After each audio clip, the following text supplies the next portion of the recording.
10.4, measures of central tendency and variation, and we are actually going to be focusing on the variation component of the title today. The first piece that we're going to look at is called mean absolute deviation. The mean absolute deviation makes use of absolute value to find the difference between each data point and the mean. And then we find the mean absolute deviation by taking all absolute differences and averaging them together.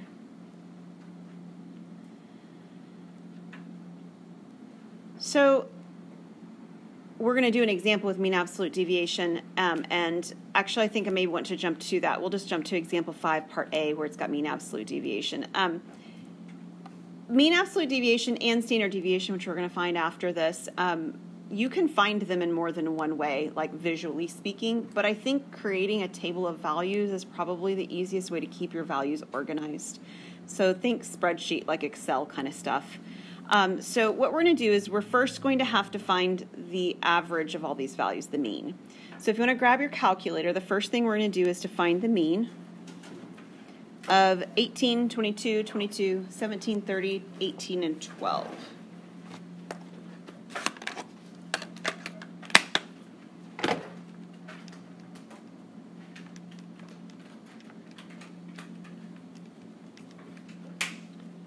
My sum is 139. Somebody will have to check me on that because I don't have that written down. And I believe there are 7 values. Yeah. Does that look okay? Okay, so you found out in the last video that we're going to do our mean and we're going to do it to 1 decimal place, right? So this actually gives me 19.9. It would be much nicer if it were 20. I should change my data values just for the fun of it. But we won't. We'll go with 19.9. All right, so what you're going to do, what I'm going to show you that I think is the easiest way to do this, is to actually make a table of values where we have the x values listed on the left, and then we will have, so this will be x, each of those values that we had originally, and then we're going to take the value with the mean subtracted, and we don't care about the sign, so we're just going to report the positive value. For example, I'm going to write down first all my values. So 18, 22, 22, 17, 30, 18, 12. If you want to, you can put them in order. You don't have any real need to do so, but you could. And then what we're going to do is we're going to find the difference between 18 and 19.9. And I don't care which one we subtract from which. So for the real intents of what we're doing, you can always just take bigger minus smaller. So here, 18 and 19.9 are 1.9 apart. How far are 22 and 19.9 apart? Like if you subtract them, what do you get? 2.1. And again, depending on how you did your subtraction, you might have gotten negative 2.1, but we're looking at absolute values, so it doesn't matter. Okay, mean absolute deviation. That's the word that we're having in the key word here. I've already done it once. I don't need to do it again. 17. How about 17? 2.9. How about 30? It's 10.1. 18 I already did once, so I kind of get that one for free at 1.9. And 12. 7.9. Right. And then what we're going to do is we're going to sum them all up. So we're just going to add them all together. So what do we get when I add all those values together?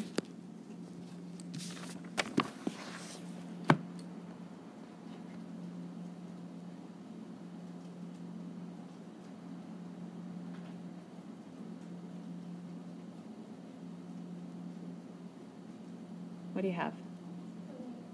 28.9. Thank you, Izzy. 28.9. And then the mean absolute deviation, abbreviated MAD, would be to take that 28.9 and divide by the number of values. We have 7 values. So it's the average distance everything is away from the mean. That's what we're really finding, is the average distance away. And so what is 28.9 divided by 7 still with 1 decimal of accuracy? 4.1. So the mean absolute deviation is 4.1. Okay, simple arithmetic really, but it's easy to get it all kind of wonky if you don't keep track of it carefully. So be careful when you're keeping track. All right, now I'm going to go backwards and we're going to do variance and standard deviation.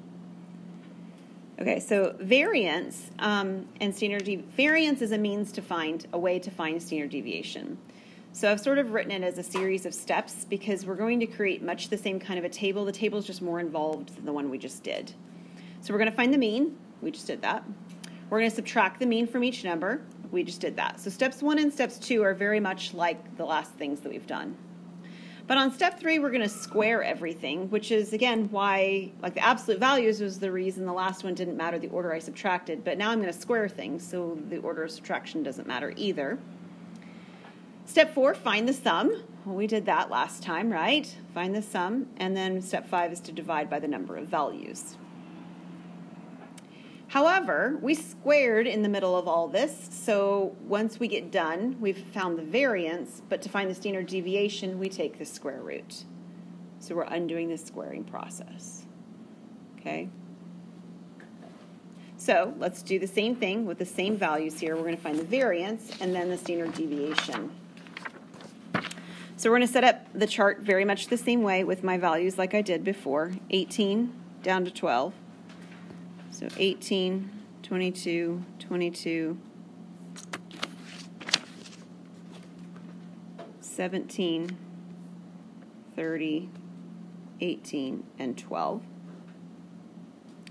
And the middle value, again, can actually still be kind of the same too. So this was x as the value, and then this was the score, x.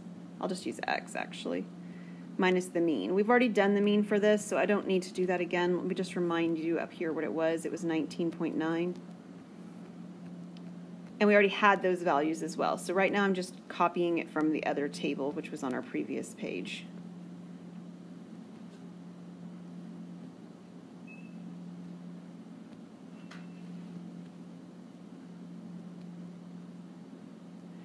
Okay, so steps 1 and 2, much the same, and the reason I get to ignore my sign is really not because I'm trying to find absolute values, although I know that's what I just showed you I did, but the real reason is because we're going to take each of those values and square them. So when I take the mean minus the mean, the value minus the mean, and then I square it, whether it was positive or it's negative, I lose my sign, right? They all become positive. So we're going to square each of these values. So if you grab your calculator, you're going to type in 1.9 and you're going to hit squared, and it will tell you 3.61. All right, so somebody tell me what the next one is. What is 2.1 squared? 4.41. Notice I'm going to go ahead and keep my 2 decimals for right now. These are all going to give me 2 decimals, I mean, at least at most. They are, we'll eventually give our answer at the very end with 1 decimal, but we're going to keep the decimals as we work our way along. So if I've got 2 of those 4.41s. How about 2.9 squared? 8.41, lots of 0.41s. How about 10.1 squared? Fantastic. And then 1.9 squared. Oh, I already did that one, didn't I? Yep, 3.61. And 7.9 squared? Okay, so just like on the last one, the next step then is the summation. So we're going to sum these.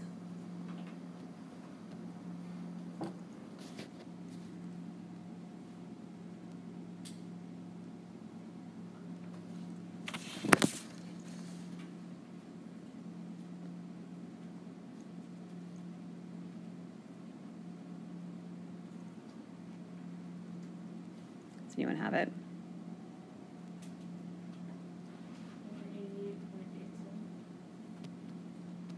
That's right, 188.87. So what we have found is the variance, almost, we're getting close anyway, 188.87, and then we'll divide by 7, because there were 7 values. With 1 decimal, what does that give me?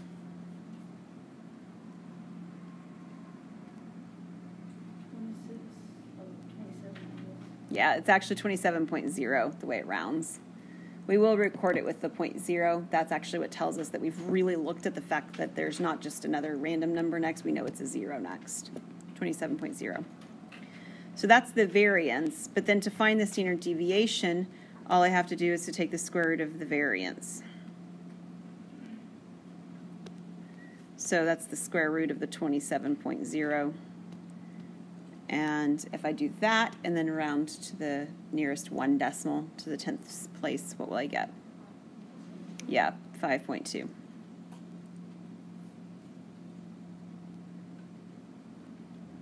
Yep, Jaylee. Okay, so if you just forgotten the 27.0, would that be incorrect?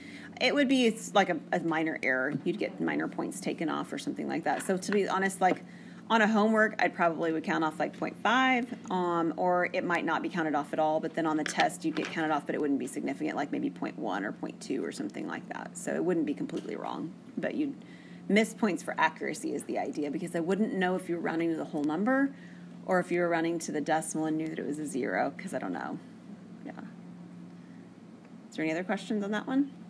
So what's the difference between the mean absolute deviation? They're finding how far things are away in different ways. That's what they really are. And obviously you've got different values, right? One was 4.1, the other one was 5.2. They're just different ways of measuring how far spread apart your data is. Now we're going to actually use the standard deviation in what comes next. So standard deviation is far more common, but you can also see that it was more processed, right? There was more steps to it. So mean absolute deviation is a little bit easier to calculate, but not used as frequently. Yeah. All right, so we are going to take a look at something called a normal distribution. Sometimes it's affectionately referred to as the bell curve. So anytime you have referenced something as grading on a curve, this is what it's referencing, but it's not the way you've probably referenced it. Usually what students mean when they say grading on a curve is they mean I want to take the lowest or the highest value of the class, like maybe the highest grade in the class was a 74, and you want to make it an A. Nod your head if you know what I'm talking about. Yeah. It's not really what grading on the curve is. Grading on the curve is equally distributing your data so that you have equivalent numbers of A's and F's and B's and D's and a whole bunch of C's in the middle. That's the idea. And the normal distribution works fairly well when you have really big data sets. So it was not uncommon when I was a grad student at OU and people had classes that were like 400 people in them. Yeah, wrap your mind around that just for a second. 400 people in your class, for them to grade on a curve, like a legit curve like this, because it actually fit pretty well that you probably are going to have the same number of A's and F's. And you are probably going to have mostly C's. I mean, like this actually makes sense when you have a big enough group of people. If I did this in this class, it would be ridiculous. Like that there's no reason to believe that I should have the equal number of A's and F's in this class, or that most of you should be getting a C. That's not a reasonable thing to do when I've got 18 students, okay? But here's what it would look like if you were talking about something that's truly normally distributed. It's a smooth bell-shaped curve that depicts frequency values distributed symmetrically about the mean. So it looks something like this.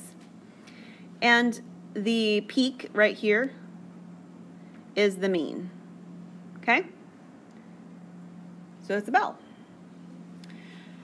If you go one standard deviation, see there's that standard deviation we just found before, right? One standard deviation in either direction from the mean, you would encompass 68% of your data.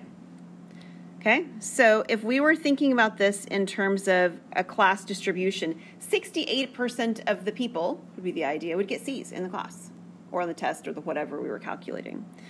If we go 2 standard deviations away, that encompasses 95% of the data. Now, that includes the 68 in the middle, right? So including the 68, go out a little bit further, you end up getting 95 total between those two demarcations. And if you go out one more standard deviation, you end up getting just about everybody else, 99.8%. Okay? So this is what happens. I don't know if my example has this or not. No, I think it's one of your textbook ones. When a machine is packaging foods. So like when you get a cereal box and it says on it that it's 11 ounces of cereal, if you actually measured that out, it may not actually be 11 ounces of cereal, right? It might actually be 12.2 ounces of cereal, or it might actually be 9.8 ounces of cereal. It might not actually be what it says, but 68% of the time, it's only within 1 standard deviation away, right? So it's getting close, and within almost 100% of the time, we're 3 standard deviations away. That doesn't mean 3 ounces in my example, but it's whatever the standard deviation is. So how would they find that out? Well, they would produce 1,000, 10,000, 100,000 boxes of cereal. They would measure all of them and they would say, our accuracy is, this is my standard deviation. This is what that's what they would do. They would actually measure them all and they would calculate them that way. That's what that looks like if you're looking at a normal curve. So what do you need to make sure that you remember? Well, you definitely need to know these percentages. Either know or write them down on a note card at some point, right? Those are going to be valuable to you. And let's take a look at how we actually use this information when we're doing bell curve or normal distribution problems. This is called the empirical rule. I don't know if I actually said that. It's titled that, of course, on there. But it's the empirical rule. So we're going to assume a normal distribution. It's really important that this description be in the problem. Otherwise, the bell curve doesn't make any sense. Bell curves and normal distributions go together. So if there's no indication that you're dealing with a problem that's about normal distributions, it doesn't make sense to talk about the empirical rule or the bell curve or anything. So that phrase is really important. I know you're going to brush right on past it from here on out, but it's really important. It says the average phone call in a certain town lasts 8 minutes. What that's telling you is that that's the mean. And the standard deviation, by the way, is S, is what we use it for. Sometimes it's also used as a sigma, Greek letter sigma. I'll go with S, but S is used, is 2. It wants to know what percentage of the phone calls lasted between 6 and 8 minutes. So, every time you're dealing with a normal distribution problem, I would expect you to draw a bell curve with actually the values that are related to that problem.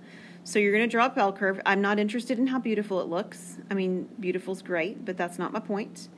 The point is to have the values listed correctly, right? 8 should go in the middle because 8's the average length of the phone call. A standard deviation is 2 minutes out. So I'm going to go 2 out in each direction, which would give me 6 and 10. Now, my information in this question is actually, that's enough. So if I wanted to stop there, I'd be okay with it. I'm going to go ahead and draw the whole thing out because we're going to have a couple more questions on this in a moment. We would go out 2 more, 12 and 4, and go out 2 more. It would be 2 and 14.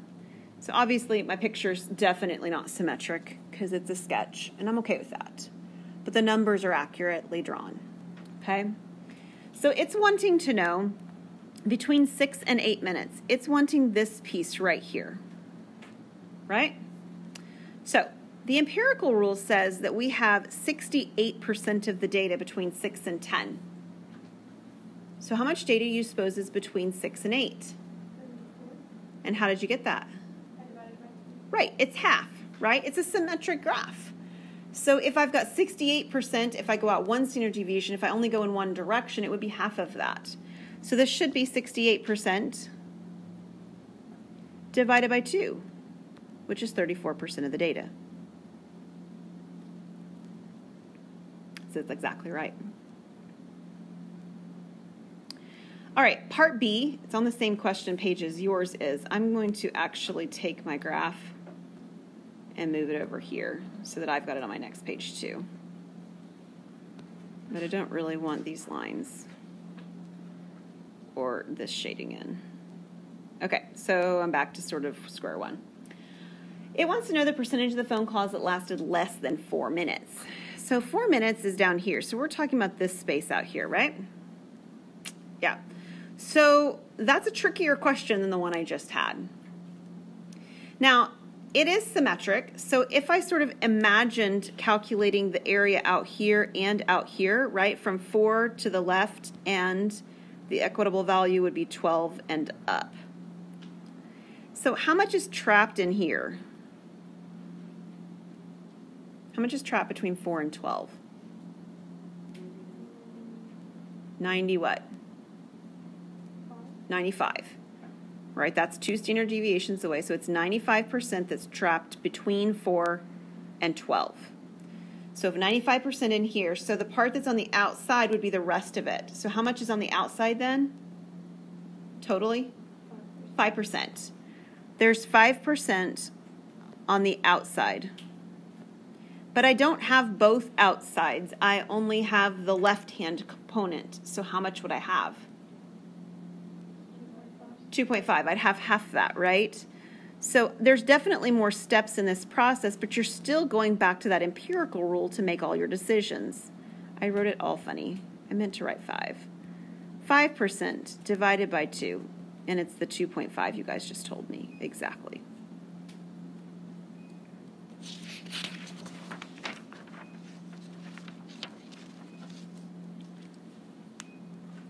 So take a look at question C. Question C says, oh, I didn't mean for it to do that. Oh my goodness. Don't delete my stuff. All right, let's go back over here and copy and paste it again. Cut wasn't what I meant to do.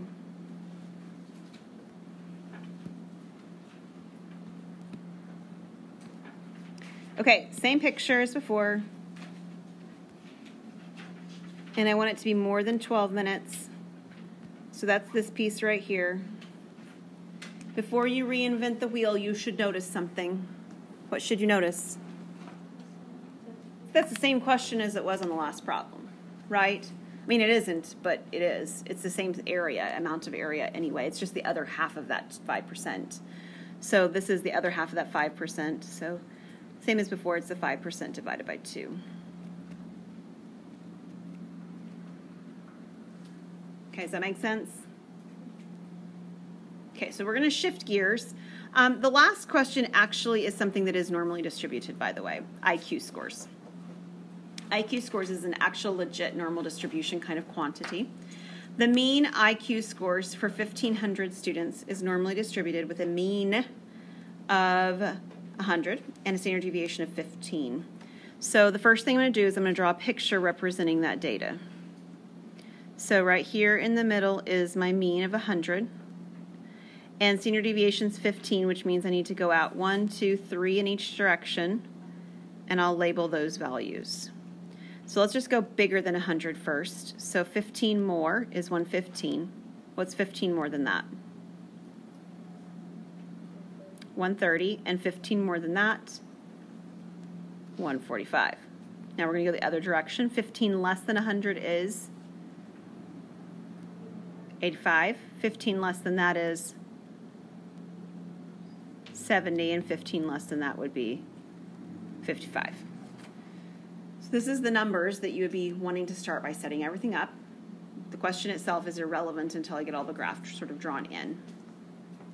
We are going to eventually have to come back to the fact that we're dealing with 1,500 students, but I'll show you where that comes into play. It's at the very, very last steps. The first question wants to know how many students have an IQ between 85 and 115. So 85, actually, let me do this because I'm going to need that picture later on. I'm just going to copy it to my others so I don't have to keep doing it over again.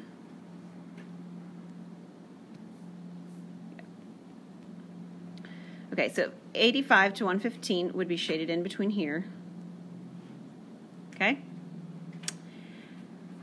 So what percentage of the data does that represent? At 68%. But it's 68% of 1,500 students. So there's a couple of different ways I could find out how many students that is, because that's the question that's actually asked. How many students? So what could I do to find 68% of the 1,500 students? You could set up a proportion. That's how we did it back in 7.4. We actually said, okay, well, I'm trying to find out the number of students out of 1,500, and that is 68 out of the 100% of my students.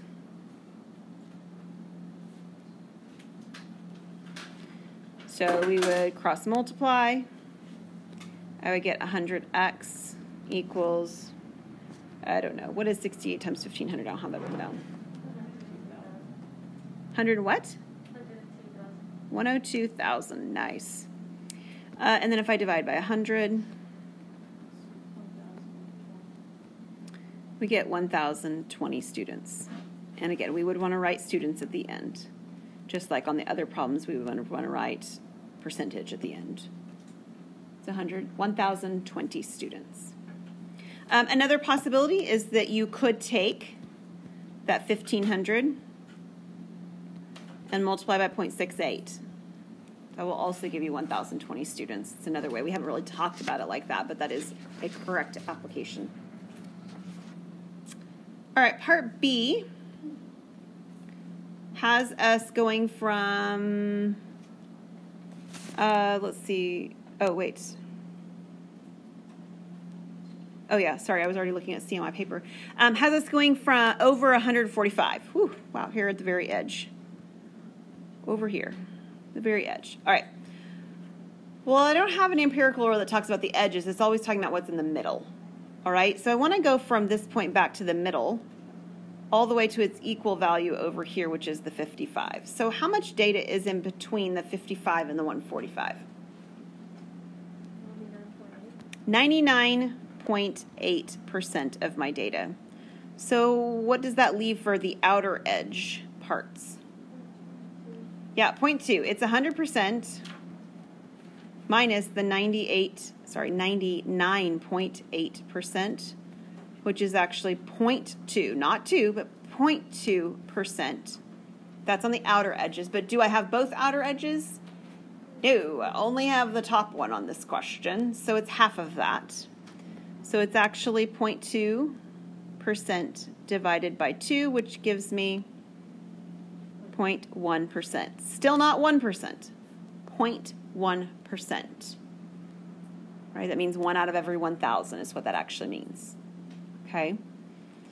So we can do the same thing we did in the last problem, because the question says how many students, not just what percentage. How many students? Okay, so if x over 1,500 equals 0.1 over 100. If I cross multiply, I get 100x equals 150. And if I divide by 100, what do I get? 1.5 what? I'm so glad you guys chuckled at least. Thank you. 1.5 students. That's not going to be my answer though, right? Y'all are not chopping my students in half. It's not okay. All right, so it is 1.5. So we're going to give our answer as approximately 2 students. I'm going to say stud because I'm out of space. There's approximately 2 students out of the 1,500 that would have that very, very high IQ. Okay, so what we're going to do is when we come back together next time, I will pick up on the last tiny little bit of pieces here in our section of material. And then we're going to move into the hands-on equations. I'm not going to do group work for this because I think it's more important that do the hands-on equations with you. So eventually the group work and homework for this are all going to turn into homework. They're just not going to be due now until Friday. Okay? Sound good? All right, see you guys on Wednesday.